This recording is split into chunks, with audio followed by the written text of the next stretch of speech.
Hey, 7th and 8th grade Bobcats, Mr. Flato here. Welcome back to another great week at the Helena Middle School. This week I'm going to be talking about being a human being and making mistakes. And this message really goes out to two different groups of people. People that are very critical and hard on themselves for making mistakes. I happen to be one of those type of people. And also the type of people that make mistakes over and over and over and don't seem to make an adjustment.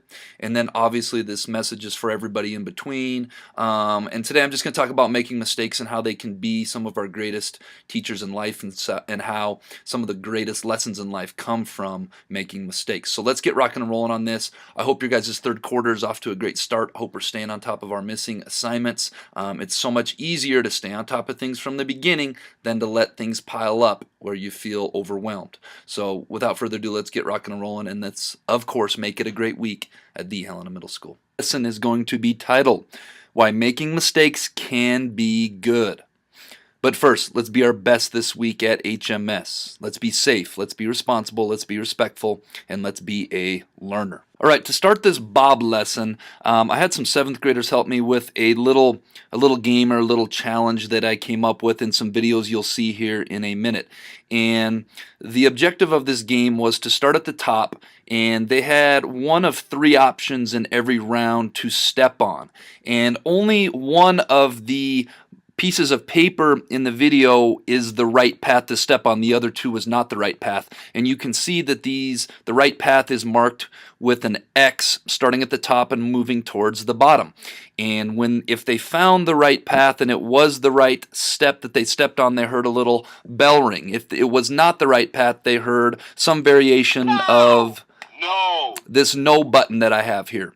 And if they heard the no button, then they had to go to the end of the line, and it was the next person's turn to step. And what the right path, this little experiment is all about, is learning from mistakes, watching the person in front of you, trying to identify the secret right path. And if you were the one that got all 4 successfully correct, then that was the person that earned the jelly beans. So now that I gave you a little background, let's watch this right now.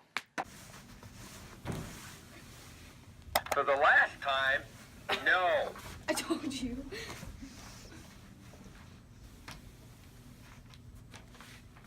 No. Oh, what?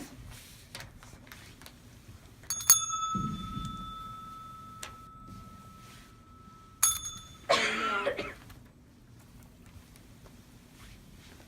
No. No.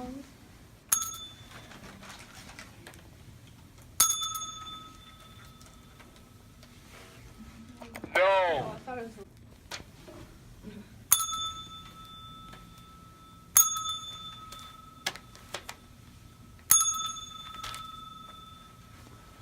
No.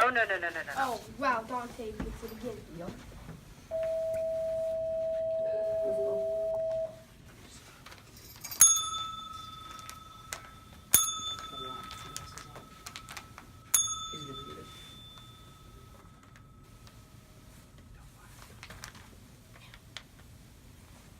Somebody stepped on it, that was wrong.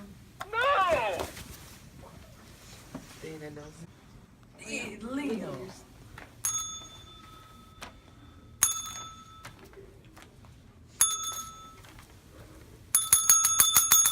Go ahead and take your jelly beans. Right, I hope you guys like that demonstration. One of the things I love about that game is a couple different things. It's virtually impossible to guess all the rounds correctly all the way through. If you think about it, you have a 1 in 3 chance, which is a 33.3% chance on each round. If you calculate the odds of guessing 1 out of 3 correctly 4 times in a row, it comes out to 1.1% chance. And many things in life are like this, and this is what I'm going to talk about right now. We are all imperfect human beings who make mistakes, just like I just did trying to pronunciate imperfect. This is just a given. This is how we are built as human beings. We cannot escape the fact that we all make mistakes. I make a mistake probably every day of my life. Making mistakes is a part of life. It's how we learn. If you think about it, Much of life is a trial and error process, and I talk about this a lot with kids who are struggling with relationships, struggling with maybe romantic relationships, and I talk about it all the time. If you think about it, you go to math, you go to science, you go to social studies, you go to English, you go to music, PE, art, health, tech ed, music, choir. I'm probably missing some classes in there. But when it comes to like relationships, you don't go to a relationship class. You don't go to learn how to be, say, a boyfriend or girlfriend when you're ready for that someday. I talk about how you do it, you make mistakes, it doesn't work out, it falls apart, you hurt for a while, you learn from the process, and then eventually you do it again.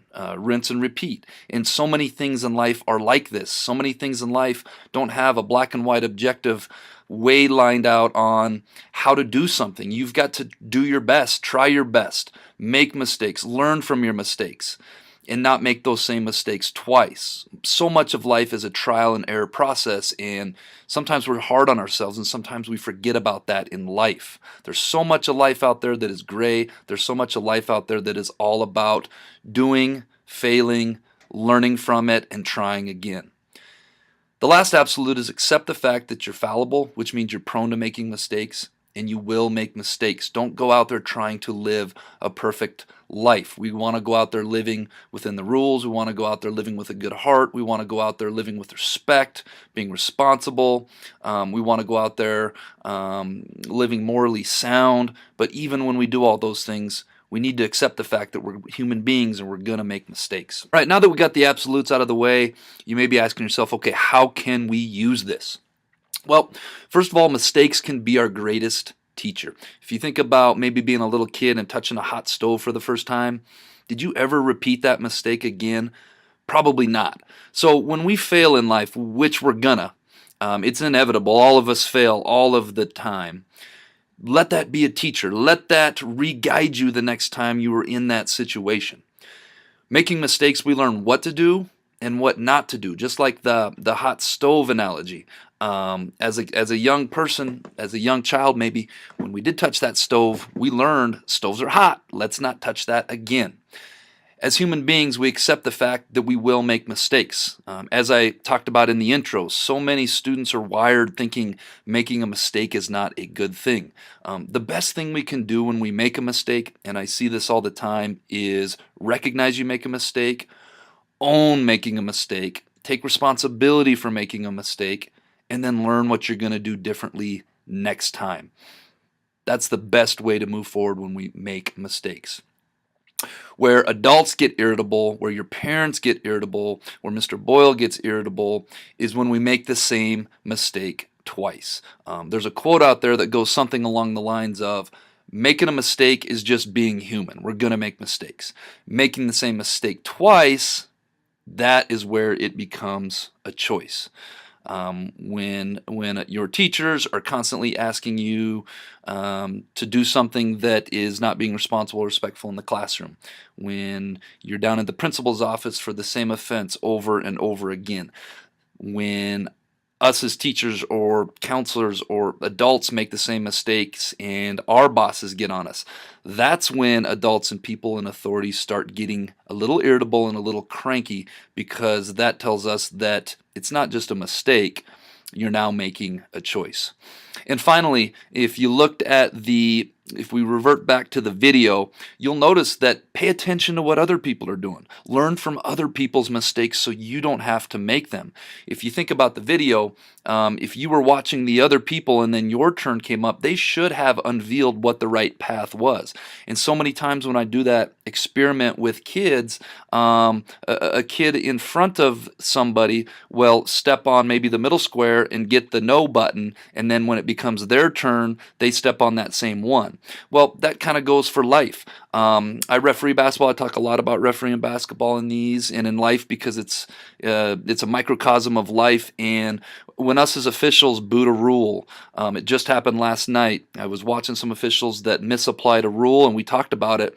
And now, if that situation happens to me, I know that I'll get that right. Learn from other people's mistakes around you. Don't be afraid to, number one, make a mistake, but share those experiences with others. All right, that brings us to this week's quote of the week, which is, an error does not become a mistake until you refuse to correct it. And hopefully that's the overarching message on this week's Bob lesson.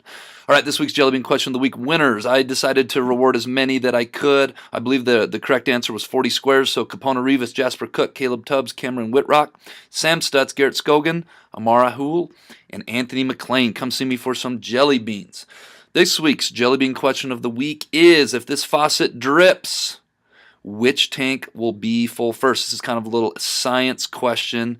Shout out to all the science teachers, Mr. Sturgar, Miss Linder, Miss Miller, and Miss Grotbo.